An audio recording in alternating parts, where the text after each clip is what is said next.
बांग्लादेश की राजनीतिक दुनिया पॉलिटिकल अरीना में इस वक्त सबसे बड़ा सवाल है, क्या अवामी लीग सच में आने वाले इलेक्शन का बॉयकॉट करने जा रही है?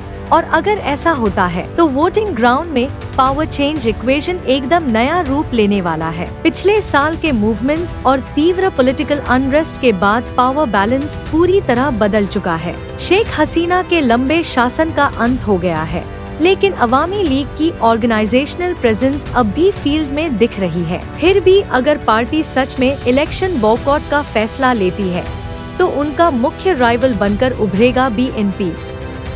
हालांकि इसी मोड़ पर नई चर्चा, न्यू डिबेट में उभरकर सामने आया है जटिया पार्टी, राष्ट्रीय पार्टी का नाम।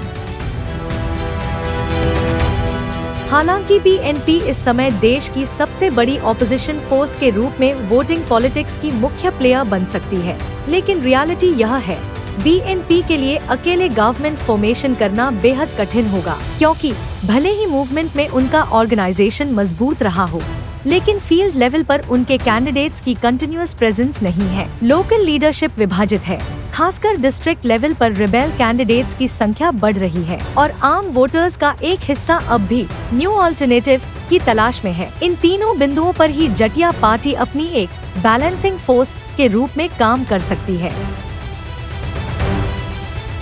एरशद उत्तरकाल में जटिया पार्टी भले ही एक लॉस्ट पॉलिटिकल फोर्स, खोई हुई शक्ति लगती हो, लेकिन हकीकत में यह पार्टी अब भी देश के 30 से ज्यादा कॉन्स्टिट्यूएंसीज में डायरेक्ट इन्फ्लुएंस रखती है। उनका वोट बैंक मुख्य रूप से रंगपुर, किशोरगंज, सिलहेट और राजशाही के कुछ इलाकों में स्थिर है। वर्तमान चेयरमैन जीएम क्वेद ने साफ संकेत दिया है, पार्टी किसी बड़े अलायंस में नहीं जा रही है, लेकिन देश की स्टेबिलिटी बनाए रखने के हित में कोऑपरेटिव पॉलिटिक्स करेगी। यह बयान कई एनालिस्ट की नजर में एक तरह की स्ट्रैटेजिक न्यूट्रलिटी है, लेकिन हकीकत में इसे बीएनपी विरोधी प्रॉक्सी रोल के रूप में भी देखा जा रहा है। अगर अवामी लीग चुनाव के मैदान में नहीं उतरती तो इलेक्शन में हिस्सा लेगी बीएनपी, जटिया पार्टी और कुछ रीजनल पार्टीज जैसे नागरिक ऐक्य, कल्याण पार्टी या इस्लामी फ्रंट जैसी छोटी ग्रुप्स। ऐसे हालात में अगर बीएनपी लगभग 200-220 सीट्स जीतने में सफल होती है तो गवर्नमेंट फॉर्मेशन के लिए पार्लियामेंट्री मेजॉरिटी सुनिश्चित करने में उन्हें जटिया पार्टी के सपोर्ट की जरूरत पड़ेगी।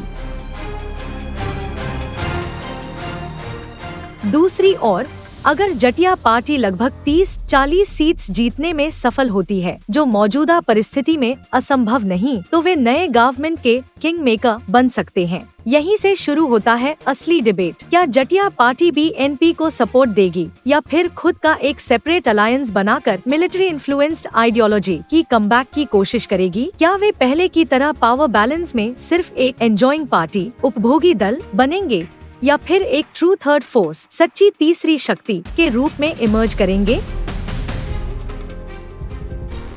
अगर अवामी लीग न रहे तो क्या बीएनपी अकेले देश चला पाएगी? और अगर नहीं तो क्या जटिया पार्टी उस वैक्यूम, शून्य स्थान को भर पाएगी? इस सवाल का जवाब अभी कोई क्लियरली नहीं दे पा रहा है, लेकिन एक बात साफ है, जटिया पार्टी एक बार फिर पॉलिटिकल स्पॉटलाइट, राजनीतिक चर्चा के केंद्र में लौट आई है। जो पार्टी कभी ह्यूमरस पॉलिटिक्स, हास्यरसी राजनीति का प्रतीक मानी जाती थी, वहीं आज गवर्नमेंट फॉर्मेशन में पावर बैलेंस बनाए रखने वाली डिसाइसिव फोर्स, निर्णायक शक्ति बन सकती है।